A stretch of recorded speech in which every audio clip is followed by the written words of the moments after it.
Hello, welcome to this video. Thank you so much for tuning in and sharing this now moment with myself and with one another. If you haven't seen these videos before, welcome, and welcome back if you have. My intention is benevolence for all, the highest levels of love, light, unity, and oneness. I'm just gonna go into a little flow. It's morning for me. I'm still waking up. I'm still a little bit kind of feeling what's going on with the energies. I've done so many videos, shorter ones. I'm trying to keep it a little bit shorter for everybody to kind of tune into. I'll be sharing those soon. I just posted a video with Kate, the beautiful Kate from Scientia, on YouTube. So if you guys haven't seen that, we're going to be doing another one this week, providing. I had to pause for a minute. It was like I was going through an obstacle course right there. And I think that's kind of like, wow, kind of what I've been seeing as a very common theme when I drive lately. People are all over the place. And so I want to touch briefly on the energies that I've been feeling, seeing, and noticing. And essentially, what happens is there's a lot going on energetically, and people are feeling it.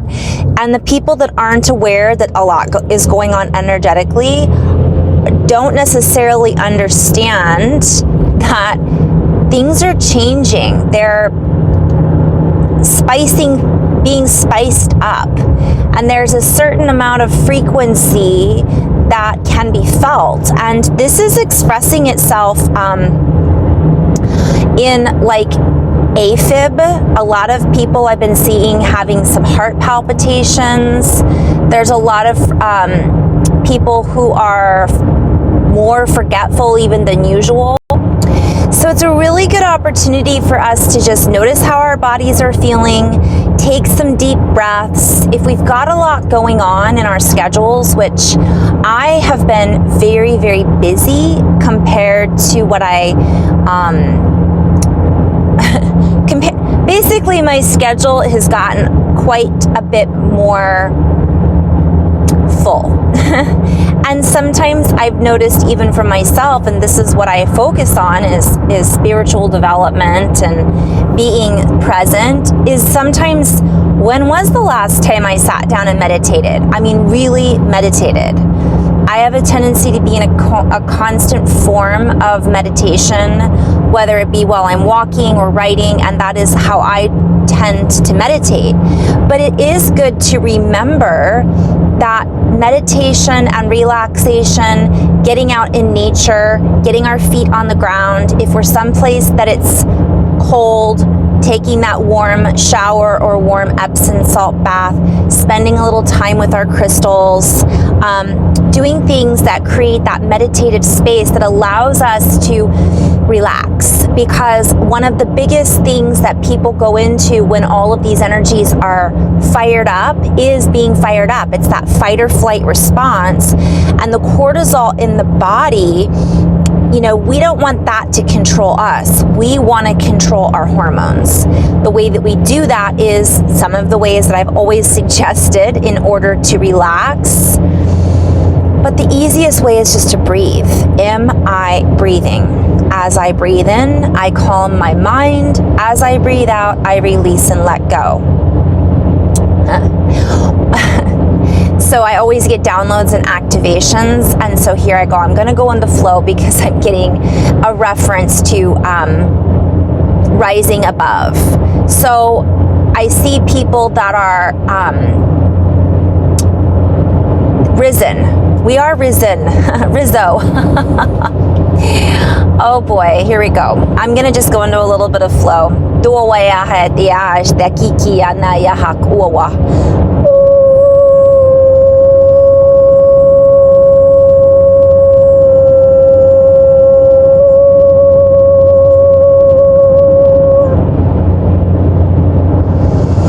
And as our frequency transmitters heighten, raise to new heights, rise up, if you will, we expand our knowingness. As we expand our knowingness, there is much that comes within our sight. So they're showing me like peripheral vision, And I'm getting reference again to peeking through the blinders, that peaky blinders. I know that.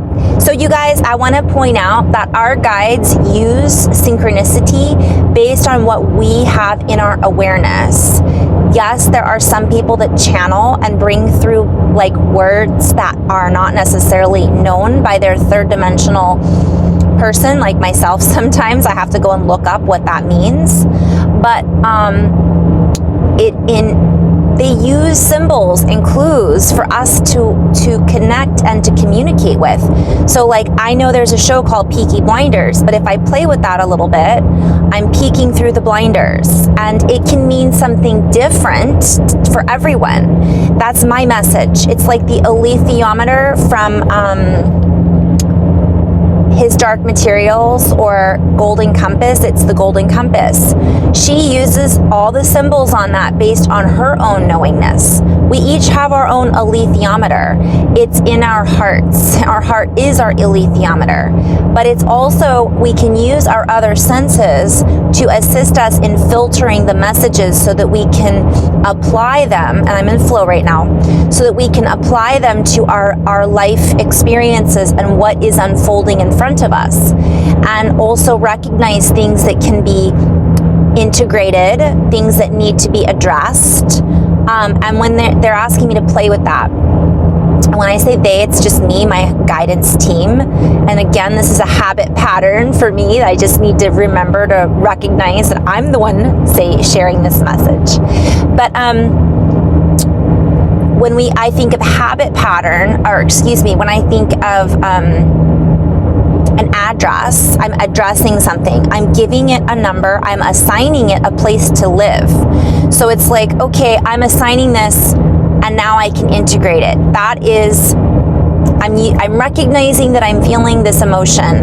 Now I can integrate it and move through it and utilize it for fuel, is what the message is, through source, a new source, resourced. As we expand out our views, our references become broader. What we use as references then open and expand and are then filtered through our heartstrings. As they are filtered through our heartstrings, we then move accordingly. This is all a play on words. As we move accordingly, we play within a new bandwidth, a new frequency with less interference. Inferring. So they're showing me like when something is inferred, right? It's like, I guess it's like a rule that it's like an applied rule, right? Or it's there's a lot of plays on words here. I'm also having reference to infrared. Like we can see with our infrared frequency, we can use our higher states of being, our sonar, right? Our capacity for knowing expands. And what is inferred, or like somebody says something and they're, I'm seeing all kinds of crazy birds this morning. Inferring, like the meaning was inferred, right? So we kind of know, we're reading between the lines, which is kind of not exactly what they're saying, but that is part of what I'm being shown.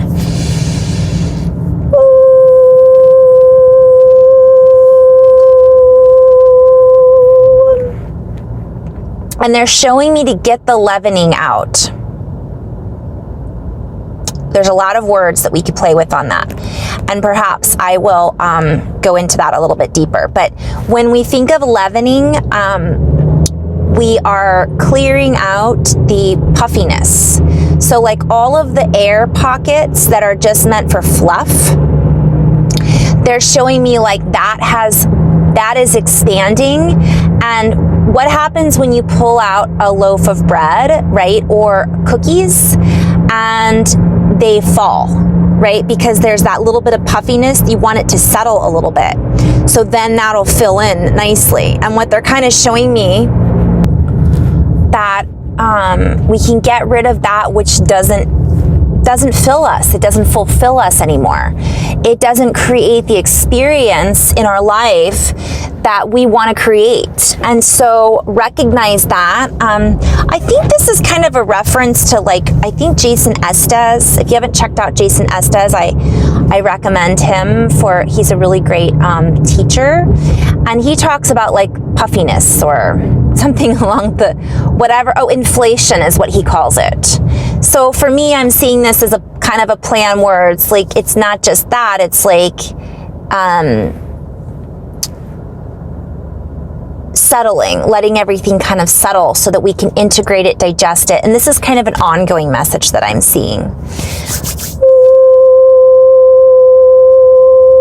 Allow yourself to bask in the new frequencies that are being initiated into your view. Again, peaky blinders. So they're peeking through the blinders that many people have had on. So there's going to be a group of people, I'm sitting at a stoplight, so I'm just kind of sharing. There's going to be a group, and there is a group, where they're feeling all this stuff, and I've talked about this a lot, and they don't know how to process it, or they're just learning how to process it. They're just coming across videos like this, or they're just coming across writings or blogs or whatever it is. And for those of us out there that have been doing this either a long time or maybe a long enough to know and have integrated our own stuff, we are assisting in this merge, in this tri-mergence is what they're saying, tri-convergence. And this is part of what we came here to do.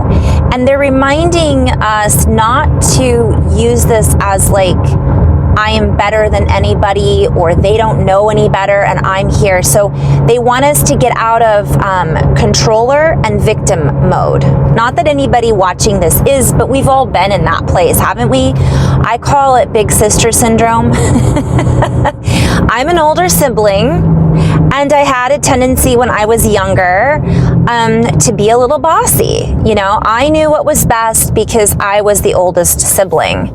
So they're reminding us that we might have been doing this a really long time, but we might have children that come in that know more than we do.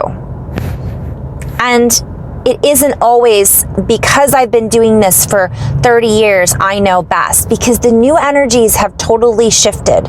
And even the energies that were there in place a week ago are different than they are today. So I have certain techniques that worked for me 3 years ago that I don't even use anymore. They might, though, work for somebody who is just waking up. And I say this with love because it's not like they've been asleep, but when I say waking up, it might be that they are just coming into their new abilities. They might be astral projecting and not know what that is. It just happened one day. And that might be something that you have knowledge about and you can assist them. The guidance teams really want us to stay out of, I'm the teacher, you're the student, though, because we are all teaching one another and we are all students. So it isn't about who knows what and etc., etc. It really is, you know, we're all learning as we move. We're all expanding, and that's what we're to focus on. The age of the guru has long ended and is over. I actually don't even, if there is the word guru in something, I don't even tune in anymore, because that tells me that that particular being, they might have a lot of wonderful things to say, but that isn't a system I choose to feed anymore. So they're also sharing that not only is that over, but there's this coming together of this new, so the victim. So there's also this thing where I'm going through this and I've always been sick, or I've always been mistreated, or people always never treat me right, for example.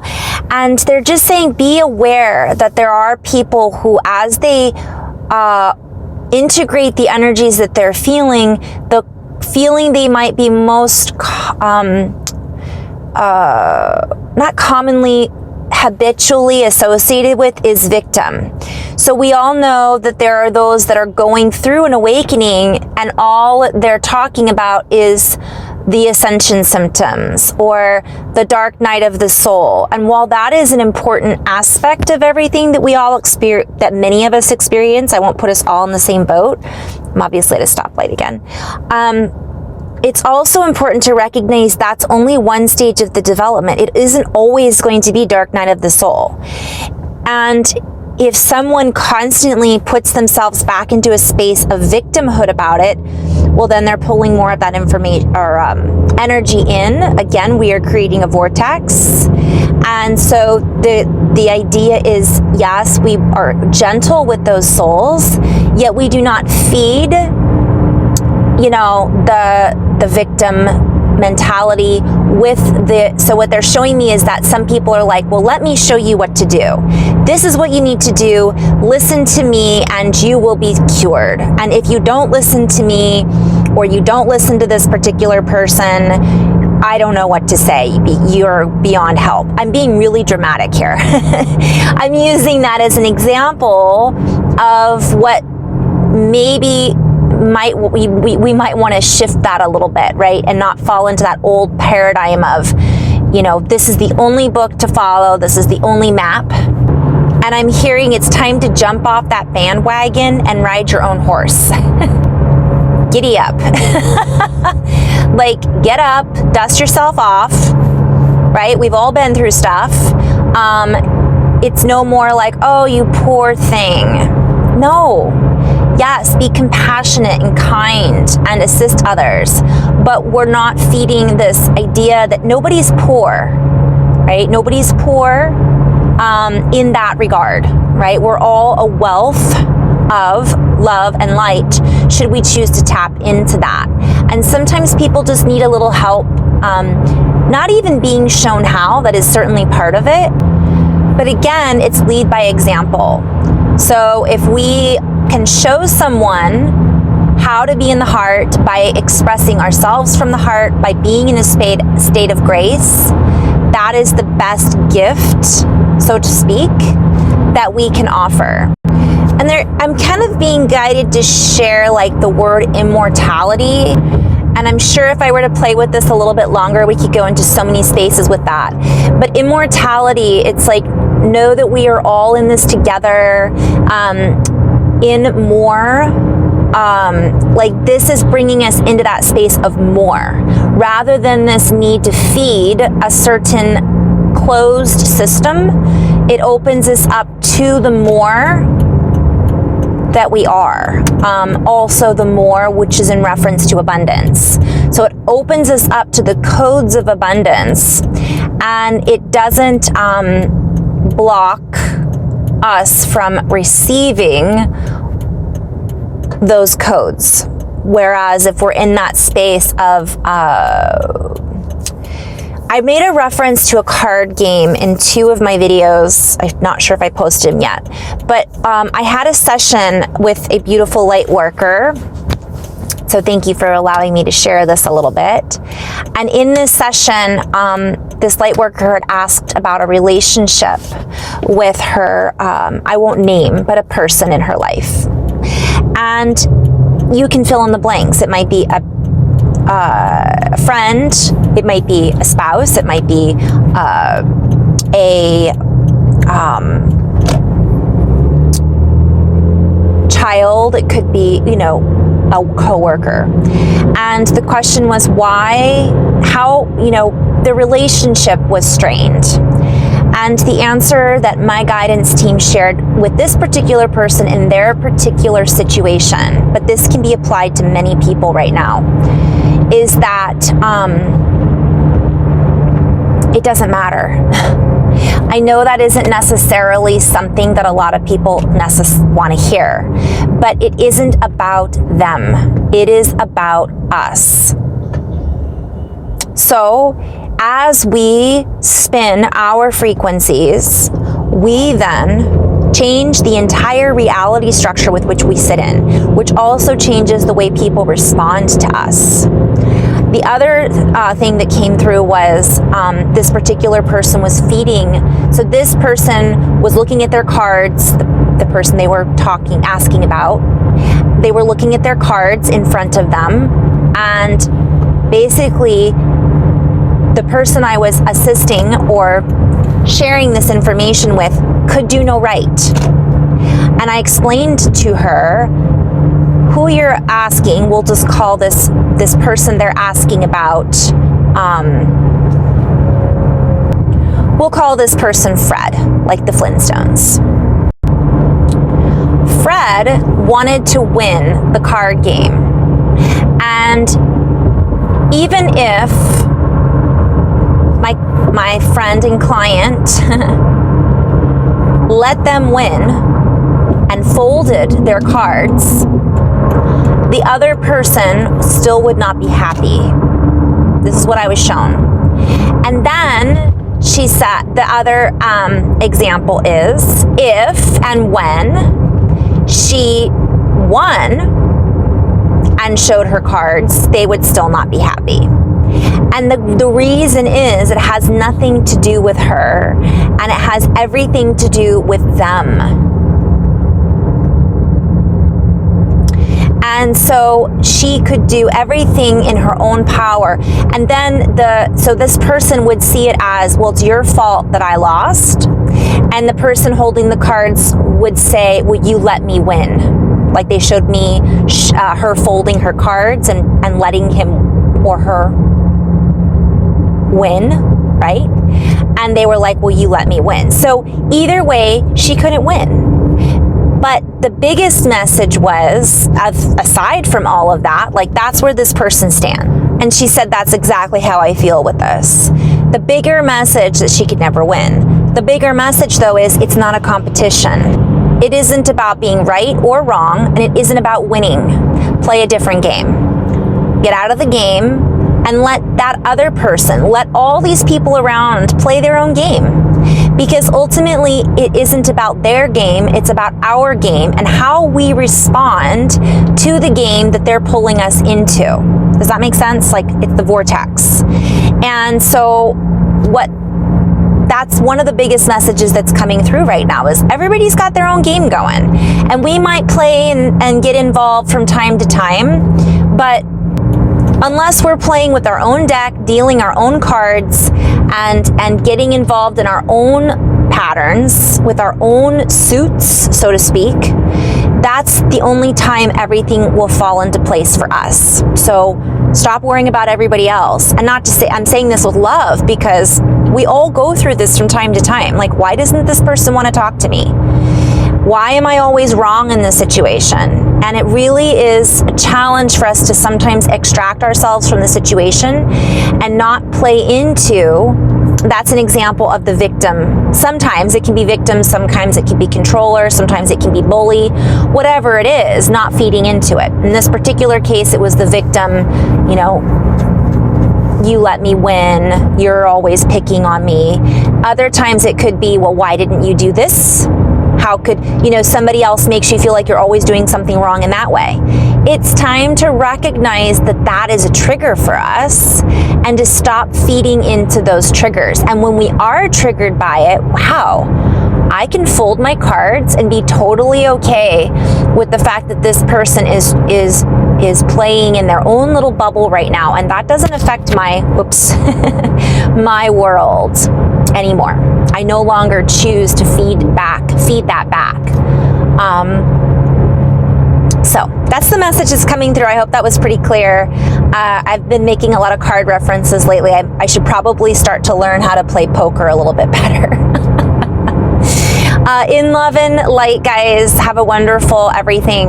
And thank you so much for watching these videos. And again, I haven't caught up on the comments yet, or I haven't caught up on the comments on Instagram yet either. So I'm just really doing what I can to stay up to date with all the messages that are coming through. And I will be doing my best to catch up on everything this week.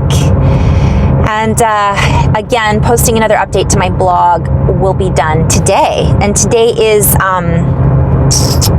the 27th or 28th. I don't even know. It's a Monday. That's all I know. Love and light, guys.